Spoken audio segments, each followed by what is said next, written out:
Stephen Lincoln. I'm the director for the Center for Jewish Civilization at the School of Foreign Service, and it is really with great pleasure that I welcome you to a conversation really between one of the great intellectuals and historians of Jewish civilization, Ambassador Deborah Lipstadt, and of course our dean at the School of Foreign Service, Joel Hellman. Thank you both for agreeing to join us today. By way of introduction, although of course Ambassador Lipstadt is quite well known to most of us, most of you, since March 2022, Ambassador Lipstadt has served as the special envoy to monitor and combat anti-Semitism, leading efforts to advance U.S. foreign policy to counter anti-Semitism throughout the world. Ambassador Lipstadt is, of course, a celebrated academic and author, and at Emory University's Tam Institute for Jewish Studies, which she helped found.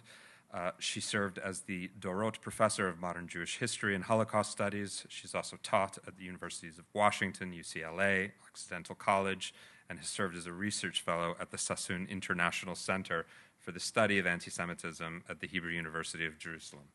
She's published numerous award-winning books on the Holocaust, Holocaust denial, anti-Semitism. She's received the National Jewish Book Award 3 times, most recently in 2019 for Anti-Semitism Here and Now, and was also named one of Time's 100 most influential people of 2023.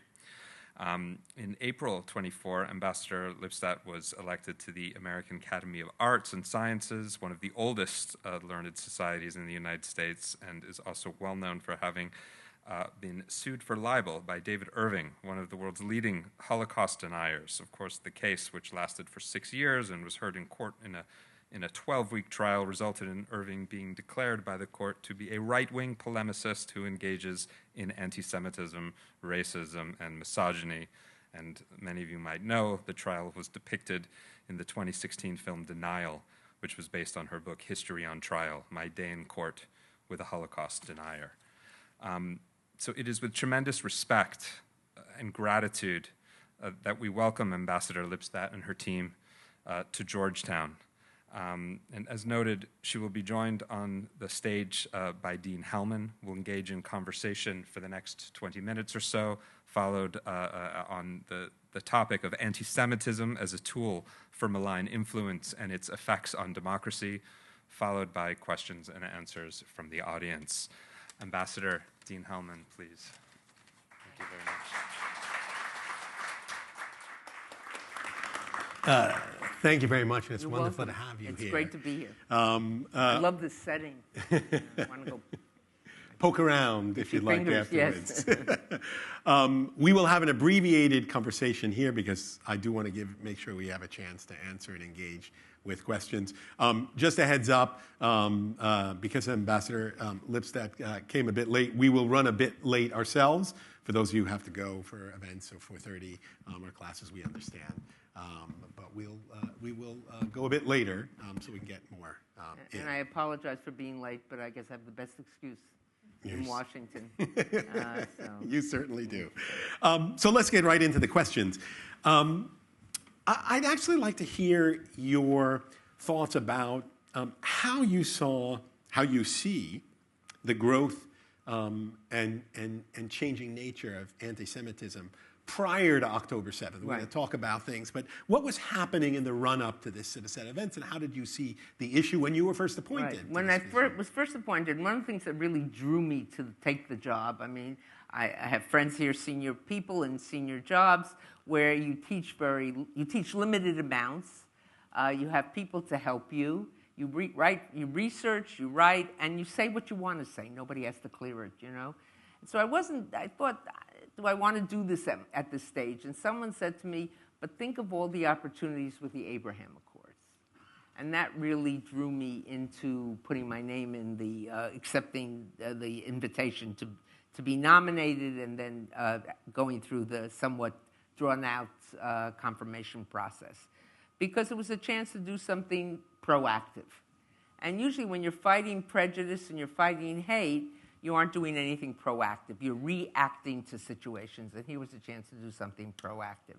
And that really took up a lot of my team, many of whom are here, and team's energy and attention during those, during those for that first period. In fact, my first country visit was to the Kingdom of Saudi Arabia.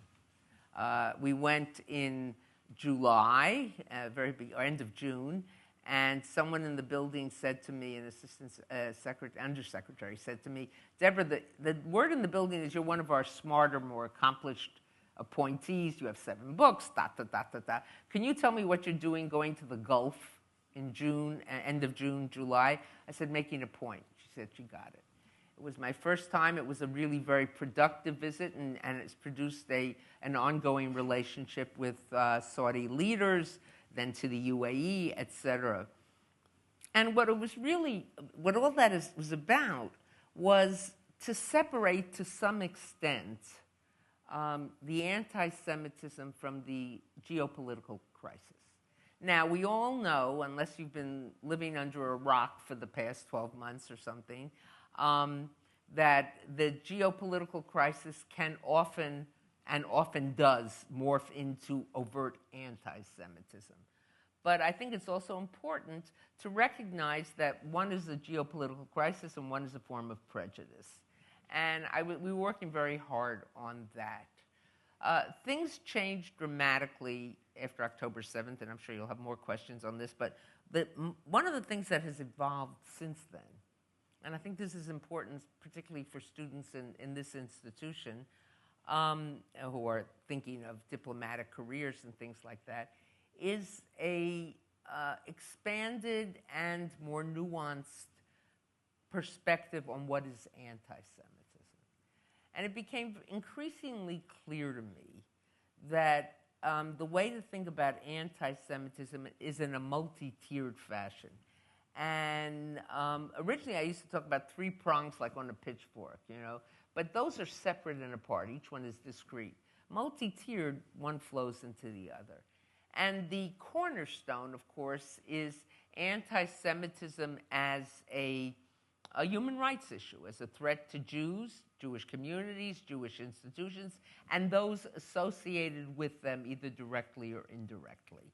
I was in Argentina in July, marking the 30th anniversary of the bombing of the Jewish Community Center there, a bombing that was done by Hezbollah with the support of Iran. Some things don't change, But at the commemoration, you're given a picture of one of the victims to hold up when the sirens sound. The picture I got was of a young man who was not Jewish. He was in the building with his mother. His mother was taking a course on being a home health care aide or something. So if you're associated, you're vulnerable. And if anti-Semitism were solely that, and I don't say just, because just suggests diminutive, were solely that, then it would be something valid for a government to fight. Because a government acts on some level, maybe, I don't know, your school would agree with my terminology, but on some level a government acts in loco parentis.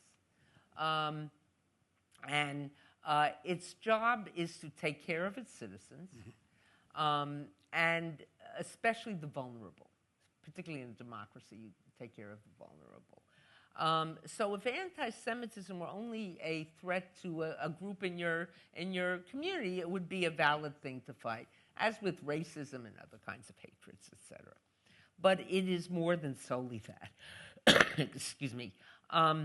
It's also a threat to democracy, and that's become it was clear to me before, but it has become increasingly clear since October 7th. Why do I say it's a threat to democracy? Some people say that just sort of glibly, but I really thought it through. And it's a threat to democracy because anybody who buys into the conspiracy myth, and I don't say, when I talk about conspiracies, I don't say theory, I say myth, because theories can be proven. The conspiracy myth, which is the cornerstone of anti-Semitism, the Jews control the government, media, finances, judges, etc., has given up on democracy. If you believe that's the case, then you don't really believe in democracy.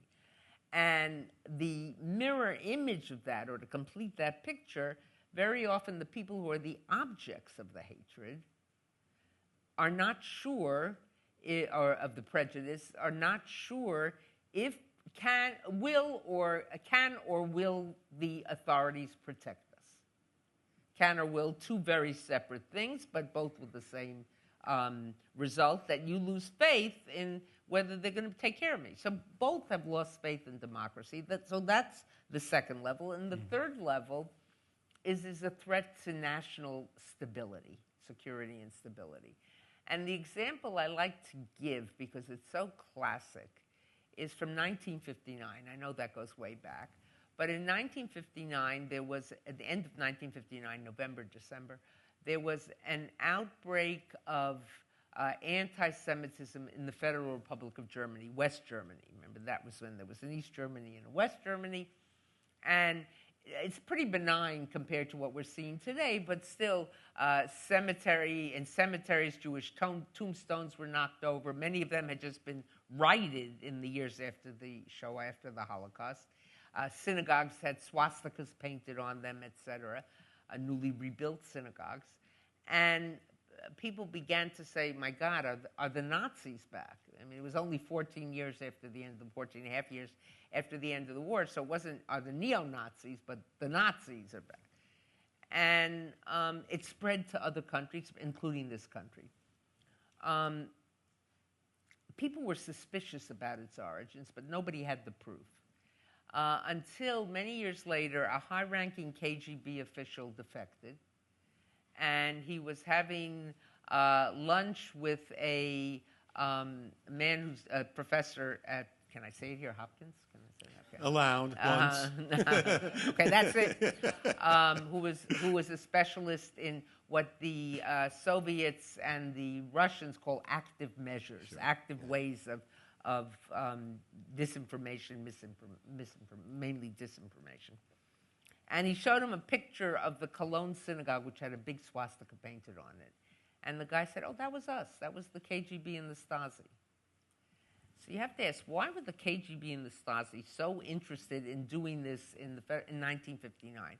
It's exactly the time that West Germany is emerging as a economic powerhouse. This is, of course, right around the period when they'll start bringing guest workers from Turkey and et cetera. It was a way of shedding doubt on their reliability. Mm-hmm. So it wasn't to fan anti-Semitism, but it was to use anti-Semitism as what we sometimes say in Yiddish, a kochlöffel, a cooking spoon, to stir up the pot. And if you fast forward to the past year, we saw on some websites, some social media platforms, including ones controlled by the PRC, by China, a sudden burst of anti-Semitism, old-fashioned sort of gutter protocols of the elders of Zion anti-Semitism. And though the Chinese might say we don't control what's on it, they wouldn't be there if it wasn't there with a certain imprimatur. And people wondered what was going on here. And the supposition is, we don't know for a fact, but one theory that some scholars who work in this area have is that this was a way of the PRC signaling to the global South, we're not with Israel, which is with the United States, we're with you. But instead of saying that directly, that you use anti-Semitism. Now why, and I'll finish this multi-tiered thing with this, why anti-Semitism? Because anti-Semitism has the dubious distinction of being the oldest continuous hatred. It goes back millennia. And not only is it the oldest continuous hatred, but it shows a mutability as a virus.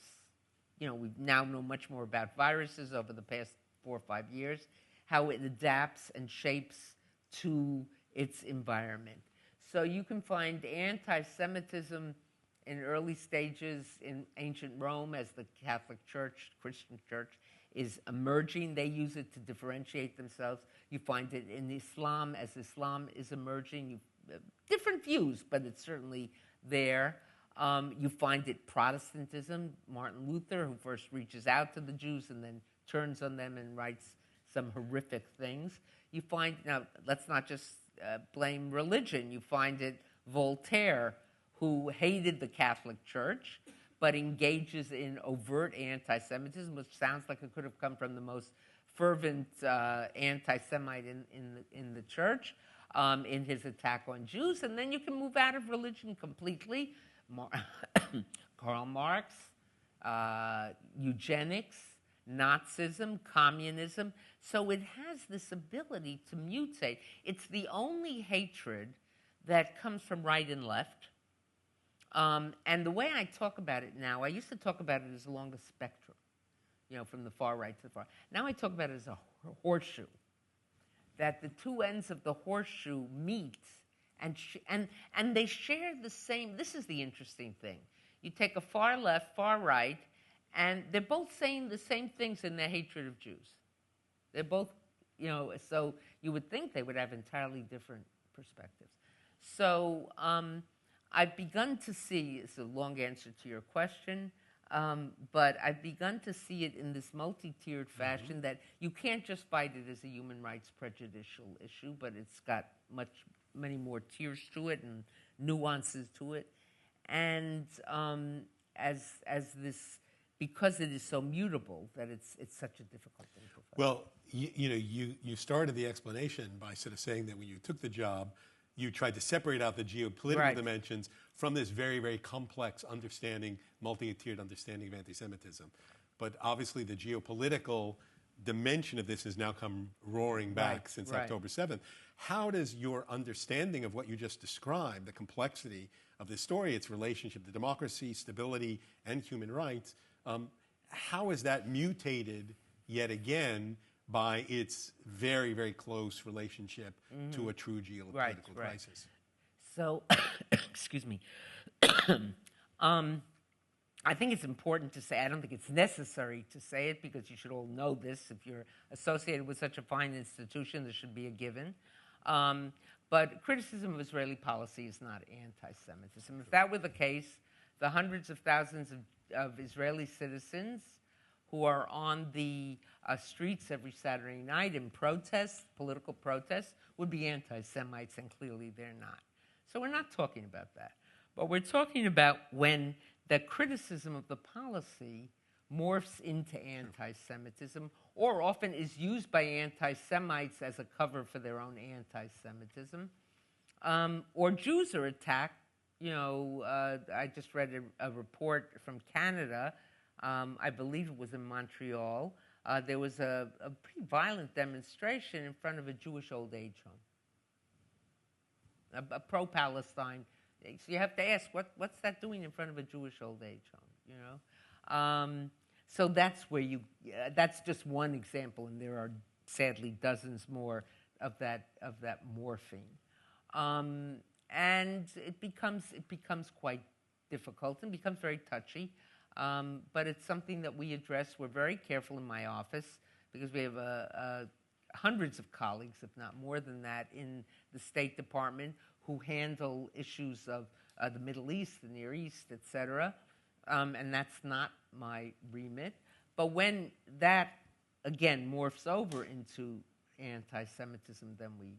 Has it changed the nature of anti-Semitism, though, or this has just exacerbated maybe the horseshoe trend that you were talking about? Exacerbated. I don't think it's changed the nature that much. What has changed, and what I find so disturbing, and I find it disturbing when I hear stories about middle schools or high schools, the way it's become normalized.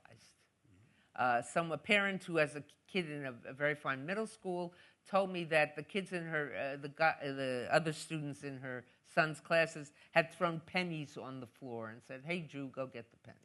Now, they may not even, that's an old thing. You Jews are so cheap and you love money so much that you'll bend down and pick up a penny. I don't know if that kid knew that, but somehow he had heard that and heard that it was okay. And what's the so you say, okay, so he had that unpleasant experience, but middle school was awful. Did anybody here like middle school? I don't know. If you like middle school, see me afterwards. I have people for you to speak to. But it's that normalization as it seeps down, which we find very disturbing. And of course, being in the State Department, our perspective is outside the United States. But we hear these stories both in the United States and outside the United States. And it is certainly, I mean, from what we know of the monitoring, which is part of your role Right.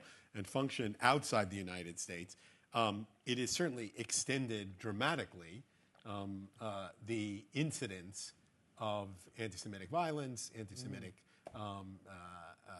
hatreds that you've sort of seen, and it is a global now phenomenon, and it seems has sort of gone beyond because of the intense nature of the geopolitical struggle.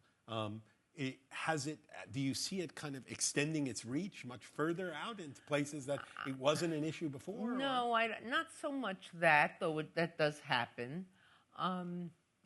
But it's the way it's seeped down. And the way, I guess when I talk about normalization, also the way people don't feel ashamed to say certain things that maybe 10 years ago would have been,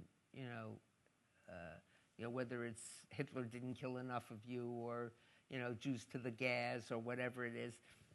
Think, this is not good for you. I mean, even, here's the irony.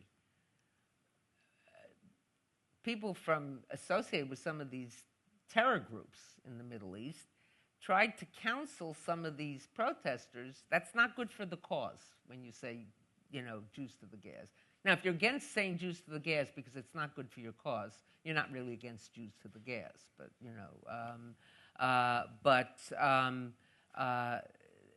it's ironic. It doesn't help the issue.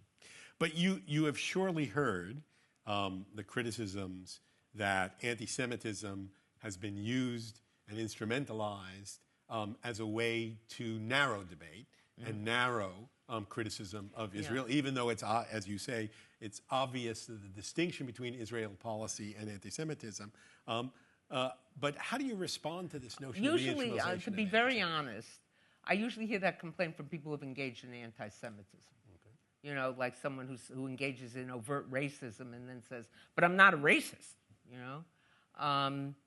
Usually it's by people who say, oh, they're silencing. Now, it has happened. I'm not saying that there aren't, instances where someone takes a radical point of view or an extreme point of view, something that might be conceived an extreme point of view, and they're accused of anti-Semitism. And sometimes it's unfairly so.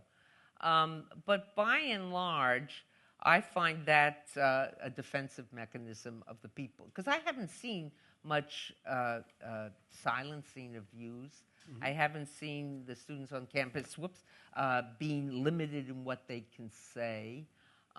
So I find it often, not always, to be a canard.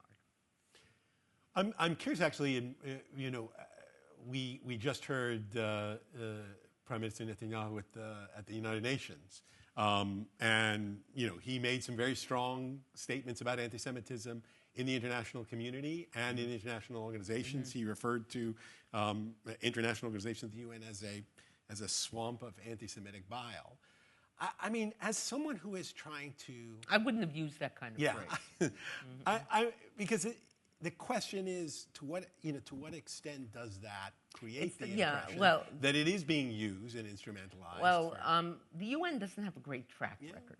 I just was in Geneva at the HRC not long ago, where I forget the exact number. Maybe one of my team here knows. Excuse me, it's not COVID. I tested. I'm negative. I got my shots. You all get your shots. Get your shots.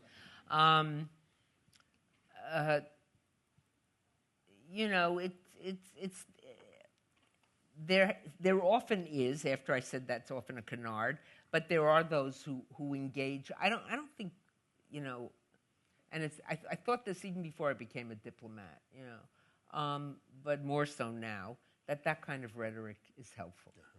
But you have, as I say, in Geneva, I think the HRC has passed 200, it's a number, I'm pulling it out, so don't write it down, but something like 275 resolutions condemning a country, and 150 of them have been about Israel, and none about human rights abuses in North Korea or other places. There's something out of whack, which I think leads Netanyahu and Israeli diplomats to engage in that kind of rhetoric. I'm not sure that kind of rhetoric is the most helpful, but Well, let me ask you before I go to questions about what you're doing on a forward-looking way in U.S. policy to combat this globally. Okay. And so just talk a little bit about we're doing something actually very exciting. And I was I was briefing the president in the Oval Office, that's why I was late, on this very issue. I'll start with an anecdote. In January of this year, I noticed on my calendar that the Attorney General of one of our major Democratic allies was coming to visit me. And I often, when I'm in countries, I'll meet with, Attorney Generals, Deputy Attorney Generals, et cetera. But when they come to Washington, it was a long trip for him, when they come to Washington for a day and a half, I'm not usually the one on their agenda. They're seeing the Department of Justice, FBI, things like that. And I said, why is he coming to? They said, I don't know, we got a request. I said, shouldn't he be seeing Merrick Garland? Maybe he got me confused up with Merrick Garland. And he said, no, that he's coming straight from Merrick Garland to see you. When he came in, it became very clear that he said, we are experiencing a real rise in anti-Semitism, and we want to figure out what we can do about it. What are your suggestions? So I began to give certain suggestions, and then I thought about it, and I said, we know certain things work. They don't solve the issue, but leaders should speak out forcefully, unequivocally when there is anti-Semitism. Don't politicize anti-Semitism. I have friends on the right who see anti-Semitism on the left, and they're very accurate in what they're seeing. They don't aggrandize, inflate. And I have friends on the left who see it on the right, and they too are accurate. Problem is they don't see it right next to them. And if you only see something on the other side of the political transom from where you sit, then I have to ask, are you interested in fighting anti-Semitism, or are you interested in using it as a cudgel against your enemies? I think that, so I began to think about other things, It's a job of a country's government to enforce laws that they have, to protect vulnerable vulnerable citizens. So we began to make this. We roughed it out, and then we worked it more finely, and we were emerging with what could easily be called best practices. They're called global guidelines to counter anti-Semitism. If you put it into your search engine, it'll take you right to the State Department website. They're short, 700 words, which is famous for, makes them distinctive for a State Department document. Mm-hmm. Signed now by 43 or 44 countries and international organizations, including Albania, a Muslim-majority country. And they talk about what are some of the best practices. What can you do? Now, and we talk about online, we talk about creating a national strategy. They're really designed for countries, because that's our remit.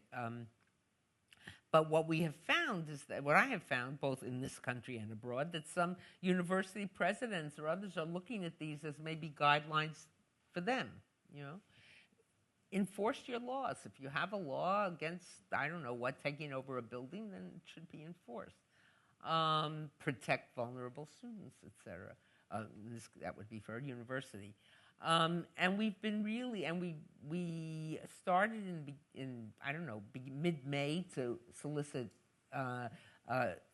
adoption by other countries. It's not a treaty, so it's more of an embrace. And we're now at 43 countries and counting. So it's again, I'm not so naive to think that this is going to solve anti-Semitism. But I do think that it's another tool in the toolbox for how to address it. Being in the State Department and being obviously engaged across many countries with which dialogue at many different levels, are you able to integrate an engagement on anti-Semitism in some of the dialogue between the United States and partners? Yes. I'm going to be in Paris in November. And as what grew out of President Macron, Yes. President Macron's visit to the United States was a long list of cooperative efforts, of Paris Peace Forum, and part of it is to address the issue of anti-Semitism. The French, and with strong support from my office, and we really helped manage to get it through, but put this on the agenda. In other words, and I was just talking to someone from the NSC, National Security Council, and talking about this three-tiered approach, and he said, that's very helpful to us in thinking about this issue. And I've spoken, at one point, I was speaking to some members of our intelligence community, and I said to them, when you see anti-Semitism in this country, abroad, think of it as some people talk about the canary in the coal mine. I don't like that analogy. That canary is so dead, you couldn't resuscitate it. But I said, think about it as the flashing amber light. The flashing amber light before the light turns red. And I don't know, I don't think it's true, but I always have that, if I see like I'm 100 yards away from the corner, and as I get closer, the amber light seems to go fast, flash stronger, like really don't try to go through the intersection now, and it's really flashing strongly. Now the red light that follows may not be more anti-Semitism. It could be instability, but often the anti-Semitism will precede the instability. Well, look, I have many, many questions I could ask you, but I know the audience will as well. So I want to turn over to the audience. And perhaps I can start by, I see we have a rabbi here, a priest, and an imam in classic Georgetown fashion. That's the start of a bad joke, I know. Right? So before I start the joke, maybe I could, and I want to recognize Imam Yahya Hendi is here. And I know we were just chatting about the work that he has been doing in engaging on anti-Semitism in his travels around the world. So perhaps I could, recognize him for a first question if you want to throw out the first question. Thank you for being here. It's an honor to be listening to you, and I'm sure we could take a couple of hours engaging you. Anti-Semitism and Islamophobia are a disease. I call it a sin, using religious terminology. Mm-hmm. I call myself a Semite because I'm an Arab. I speak Arabic. It's a Semitic language, right. As you know. And I do consider anti-Semitism anti-Islam, as I hope my Jewish brothers and sisters see Islamophobia is also anti-Semitism. Right. How can we work together to engage not only the religious communities, but countries around the world with that work together, that when you do not exist, I do not exist. When I do not exist, you do not exist. An attack on you is an attack on me. How do you help us do that? If I had an answer to that, I would have, put it out there and gone home and read novels for the rest, because I wrote. It's such an important question, what you're asking. I think one of the things that makes it so difficult, anti-Semitism, Islamophobia, racism, etc., they're all prejudices. And think about the etymology of the word prejudice. Prejudge. We have a linguist here, prejudge. Don't confuse me with the facts. I've made up my mind. I see a black man walking down this, or a group of black teenagers as I'm walking home from the subway, and I hold my purse a little tighter. I see a woman in hijab with her 2 teenage sons walking. I say, terrorist, I see a Jew, and I say, oh, my God, I've got to do business with the Jew. I'm going to get cheated or something like that. It's ludicrous. It's ludicrous to judge someone's ethics, character, politics on the basis of a headscarf, the basis of a color of their skin, their religion, etc., if it wasn't so dangerous, would be funny. I mean, prejudge, I make that kind, to make that kind. And sometimes it's a little more subtle. The example I'd like to use is if I were walking home from Foggy Bottom metro station or some other metro station, and I said to someone, I was walking home, it was 11 o'clock at night, and there were a bunch of teenagers there, rough teenagers, and they roughed me up, and they took my purse and whatever. In the United States, I'm willing to argue that 99 people out of 100, or maybe 9 people out of 10, I don't know, would have in their heads pictures of black teenagers. I'm talking about thugs and mugging and all that. And then if I said and they were white, they'd say, oh, I didn't, you know. That's that implicit, that latent racism. So, but going back to the prejudice, they operate the same way. If a Jew, a Muslim, a black person, a gay person, whatever it might be, does something wrong that fits into the stereotype, you say, oh, that's how they all are. And if they do something right, oh, they're one of the good ones. So I think it's really important to, first of all, break down, be aware of that. But I think the most important thing we can do is exactly what you're doing here and what you do at Georgetown, is to talk and to have not just, you know, what I call kumbaya kind of gatherings, you know, where we all sit around and feel good and feel so self-righteous, and we can go home and say to our friends, guess what I did this afternoon? I was in a dialogue with a group of X or Y or whatever it might be. But to have hard conversations. To have hard conversations. And how can I have the courage to speak about what is happening to my Palestinian brothers and sisters, about the Israeli policy without being called anti-Semite? Well, I think, first of all, you know, you have numerous Jews speaking about that, numerous Israelis talking about that. So I would say someone who would, you know, it depends, of course, how it's said or whatever. You know, the people who said, who celebrated on Monday because October 7th, you know, that was pretty horrific, you know, for them to be celebrating in this sense. But you can hold two truths in your heart at the same time. You can hold the truth of a country fighting a war which it sees for its survival, an existential war, and that this war is creating tremendous, tremendous suffering for Muslims, for Palestinians, Lebanese, etc. I can't see any sane person calling you an legitimately saying this is anti-Semitic because you hold that in your heart. I certainly I'll use a term I don't usually use, but I can't think of any serious Jew who would do that. I'm going to open up to other questions. Please.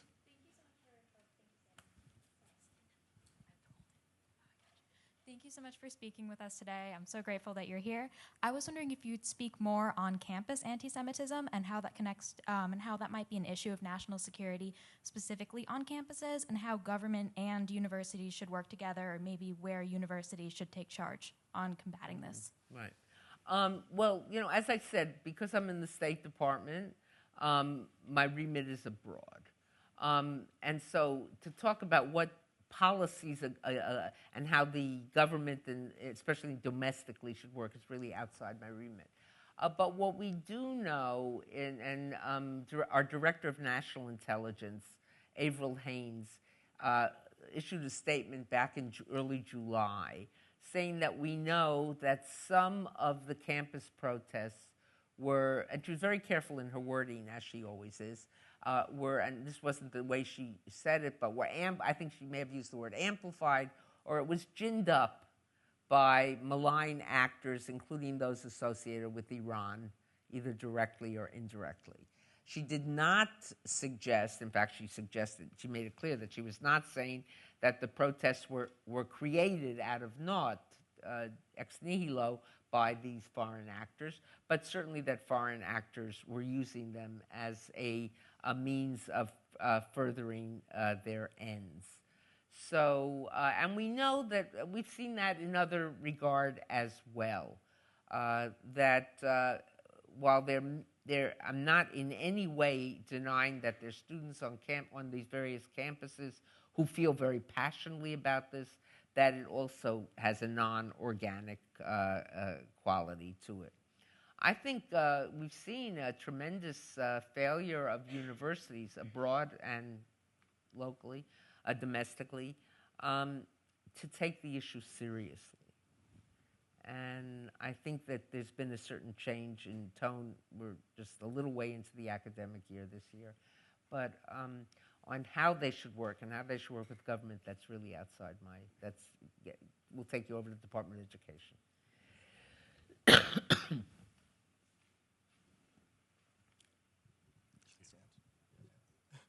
Well, I also want to second, thank you for being here today. So obviously, anti-Semitism is useful for foreign malign actors. It's not going to stop anytime soon and presents a serious national security challenge. I was sort of wondering how your office approaches the question of inoculation, and specifically inoculation against anti-Semitism and its use online for foreign malign influence campaigns abroad in communities where anti-Semitism perhaps has been a cultural staple, or where there are other challenges like governments that might be more skeptical of efforts to combat anti-Semitism and not willing to partner. Let me say, before I turn to the online question, that by and large, certainly from our allies, EU allies, OAS, most, not all OAS countries, but many, one of the things that has changed since I came into office, and this goes back to your original question, is when I first came into office, I felt that it was really important to get countries to take this issue seriously. Sadly, the situation, I don't know if it's my success in convincing them, I don't think so, I think it's the situation. They do take it seriously now, much more seriously. So that is certainly something. In terms of inoculation, it's not so much what my office is doing, it's what I've been doing my whole life. I was a professor much longer than I've been a diplomat. And I think it's to try to educate. Now, education is not a simple answer. During the Holocaust, there were mobile killing units. These were 4 German units. It's what we call the Holocaust by bullets. They went from area to area, shooting people, etc., with the help of the local militia, and very often in local forces, etc. Of those 4 units, 3 of the heads of the units had PhDs. One had 2 PhDs in economics and in law, and one was a minister. So I always say you can be a PhD and an SOB at the same time, Education makes you smart. It doesn't necessarily make you moral. I say that quite sadly as someone who has spent her whole life engaged in educating.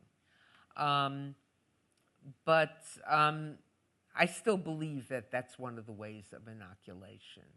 The other thing I believe is to make it unacceptable. That's why of our global guidelines that I talked about a moment ago, and you can say leaders, so we say leaders, we're talking about leaders of nations, but it could be leaders of states, leaders of cities, leaders of universities, leaders of high schools, whatever, to speak out forcefully and unequivocally condemning it. Not the frou-frou about, well, we don't know. I mean, I'm not saying if there's first you find out what happened and, is this really an instance of anti-Semitism, whatever. But once you've determined that, you make it very clear. Look, there is no but when it comes to certain things. There is no but when it comes to rape. There's no but when it comes to rape. But, they were mistreated. There is no but, I'm sorry.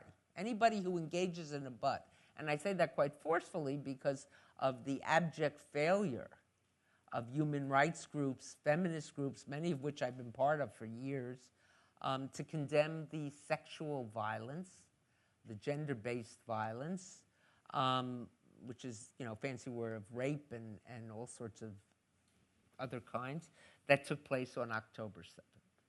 I mean, for many of us who always saw ourselves as, and still see ourselves as, liberals and believing in it was a terrible wake-up call. I mean, I was already awoke, not woken, but I was not entirely surprised by it. But for many friends of mine, close friends of mine, that failure of the world to speak out was a real horrific act. And I had an editorial, I co-wrote an editorial with a colleague of mine, Ambassador Michelle Taylor, our ambassador, the American ambassador to the Human Rights Council. And we wrote an article about, and we compared the world's reaction to when the Yazidi women were taken captive and treated in such a horrific way by ISIS. One was just found in Gaza and freed. Or Boko Haram, bring back our girls. Or even, I'm not saying that, but the Iranian women who had the audacity from the perspective of the regime to let their hair show. I went to a terrific art exhibit here in Georgetown about a year ago, exactly on that. We didn't say, oh, wait, we have to talk to the victims, and I want the evidence, and is it really clear, but there's no but, in that sense. So I think this goes back to your question, too. You gotta call, when it's wrong, you gotta call it out. And that will only give you more credibility if you're calling out something, when you call out something else. So I don't know if we've yet figured out inoculation, but I think, one of the things that we know is that if you work with, you go to school with, have neighbors who are different from you, different ethnic, heritage, religion, color, whatever it might be, it's much harder to think in stereotypes when you have that. I know that sounds kind of simplistic, but it's really true. And of course, you can say, yes, they're one of the good ones, but, the others. But we haven't figured out the flu shot for inoculating against anthrax. If you figure it out, let me know. Okay. Can I ask, because I want to follow up on that, because the complexity now, and especially on college campuses, but not only on college campuses, is that some of the terms that are being used to describe the geopolitical crisis and the humanitarian crisis that's happening now in Gaza and elsewhere. Terms like genocide, terms like apartheid, slogans that are used, the complexity of the criticism of Zionism and how that relates to the criticism of anti-Semitism. I think that's where the gray area comes in, right, because there are people who feel very strongly that we need to call out genocide if we feel that genocide is happening. We need to call it apartheid. The feeling that genocide is happening is not legitimate. Mm-hmm. Genocide has a definition. And you've got to look and say, does this fit the definition of genocide? And I'll say something that maybe some of you will disagree with, but when you look at what happened in Gaza and what's happening in Gaza, how horrific suffering by the Gazans, and it's just horrific. It's unbearable, but it's not genocide. It's simply not genocide. And comparisons to a Holocaust, that this is just like the Shoah, which some people have said is like the Holocaust, Jews during the Holocaust were in a whole different. It was a whole different situation.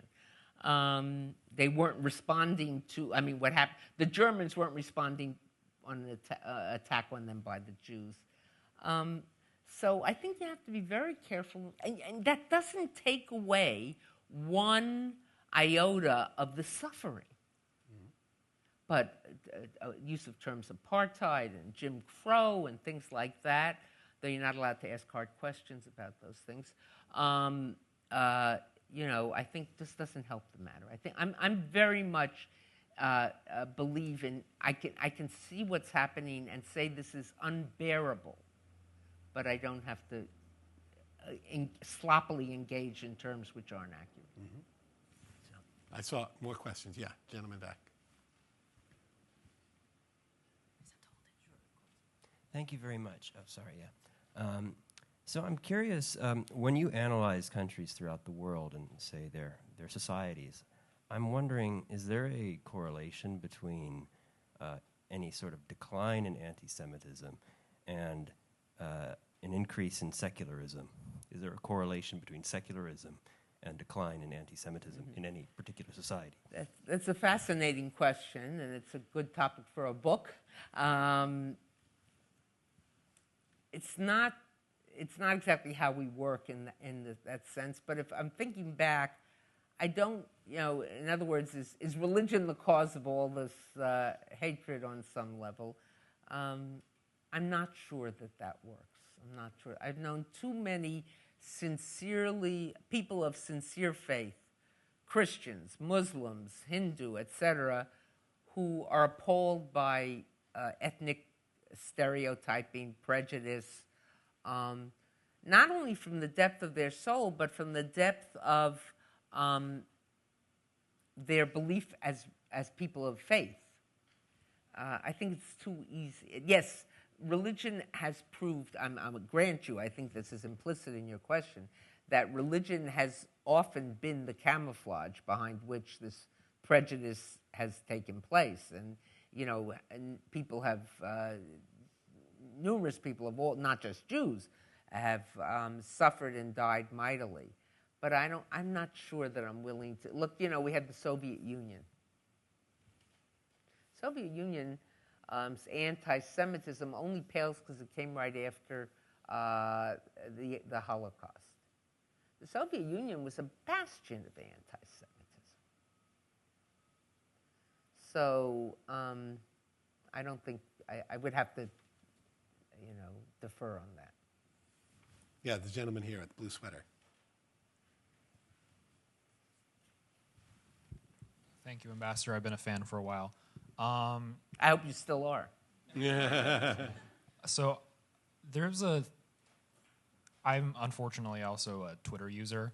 And so there was something that happened. A what user? Twitter. Twitter. Yeah, for now X. There was something that happened a while ago. Twitter or just X? No, go ahead. There was something that happened. There was this perfect cocktail of this horrific conspiracist tweet that was sort of like a great replacement plus anti-Semitism, you get everything in a package kind of tweet that was saying, like, Jews are responsible for the great replacement and they deserve it. And then Elon Musk in the replies was like, he said, "You have said the actual truth." That was his quote. And this is somebody who receives, he's really deeply connected with national security institutions. He has government contracts. His companies run on government subsidies. And he is somebody who is looking to continue to grow his influence in politics and our business, economics, all that. So I was wondering, what have our United States American institutions done to insulate themselves from anti-Semitism? Do you think they've done enough, and what more do you think could be done to kind of police ourselves and our sort of our people with power and influence? I don't want to comment directly on Elon Musk, except he's got to learn to jump better. I don't know if you saw those. If anyone saw the least. But one of the things I should have mentioned earlier, and that my office has engaged in, because the question came up about online platforms, is that, and we have to be very careful on this because there is that pesky thing called the First Amendment, hanging on by its fingernails, but I just was at the National Archives. It's still there. They haven't wiped it out. They haven't whited it out yet. But we did something very exciting. A couple of months ago, we held a one-day symposium workshop at the State Department with the participation of the White House, the Homeland Security, and National Security Council, et cetera, for the leaders of the major platforms. And it was not the CEOs, but it was one step below, or two, maybe at most 2 steps below that. And it was an effort to alert them to the fact that this is a serious issue, and we see it as a national security concern. And some of them have committed to giving their staff training in recognizing anti-Semitism, responding to anti-Semitism. And I was just on the phone yesterday with the CEO of one of the platforms, talking about this and talking about the need to really, that it has reverberations. Now, some of the reverberations may be, seem seemingly benign, that someone just drops out of a certain doesn't talk anymore, that they don't put a picture of the two challahs they just made for Shabbat, because they've been inundated with anti-Semitic commentary after that. But sometimes it's more impactful than that, and it can create hostility. So we are working as closely as we can in trying to educate and sensitize the various platforms to the seriousness of this issue, particularly as a national security threat. So I think we're not going to solve it. You know, my team won't be able to solve it, but it is a serious problem and something that was never anticipated. Never anticipated. You know, people sometimes ask me, what's the difference between today, let's say, and the 1930s? And I say, every Tom, Dick, and Harry, or Susie and Jane, or whatever, didn't have a platform where they could sort of amplify their voice. And it's something people still haven't fully, put their head around it.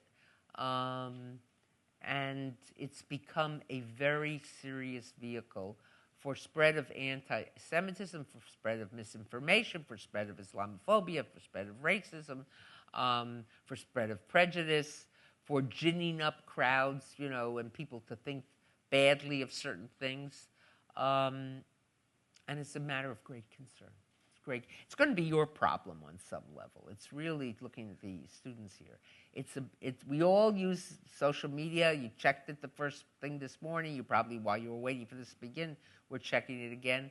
But it is, it's like I use social media consistently. But I like to think of social media. There was one rabbinic scholar who talked about a knife.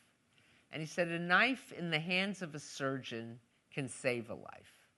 A knife in the hands of a murderer can take a life. So it's how we use it. And I don't know what will happen. I don't know that I'll be around to see a resolution. We're going to take a last question. I think you had one, and we'll wrap up, please. Thank you so much for coming to speak today, Ambassador. So you talked about where policy criticism morphs into anti-Semitism, and I'd like you to narrow that specifically to college campuses. For example, statements like "from the river to the sea," encampments, and demonstrations on October 7th. Even if not overt, do these acts still qualify as anti-Semitism if I feel afraid to walk around campus with the Star of David around my neck? And how can I engage in productive conversations with people who prejudge and label me? Mm-hmm. On your second question, how do you engage in constructive conversations with prejudge? I'm not sure you can till they are willing to acknowledge, their judgment of you, your prejudge, and maybe you prejudge them too. But that's a hard one. That's a really hard one. Many of the phrases we heard were clearly globalize the Intifada. What's globalize the Intifada? It means kill Jews, because that's what the Intifada did. I know it has other meanings, but to suggest that it's other and within Islamic theology has a very different meaning and has had for millennia. But when we heard it on campus, that was not what was being spoken about. And by any means necessary and things like that. It's been very painful. It's been painful for me to watch as someone who spent her life on campus in the belief that education would make a difference. And I don't envy you as a student and other students who came for a 4-year college experience, education, interaction with people with whom you disagree, sitting around drinking coffee, etc. There's a virulence and a feeling that you're either fully with me or you're against me. There's no nuance. And universities, and not just universities, but the whole idea of intellectual pursuit is based on nuance. And it's disturbing. It's very disturbing. I do think that I've seen students really try to have conversations in certain places. It's been few and far between. But I can only hope that that continues. It goes back to the first question of your first question. You know, what was it? I think it was the prophet Micah who said, "Come, let us reason together." So maybe we try to go back to that wisdom. Well, that's a good note to end on, letting us reason together. Thank you very much, Ambassador Lipstadt. Thank you. We're so pleased that you're And able to come again, to visit. I apologize for the delay. Yeah, thank you for staying and engaging with us, and we appreciate your being here. Thank you very much.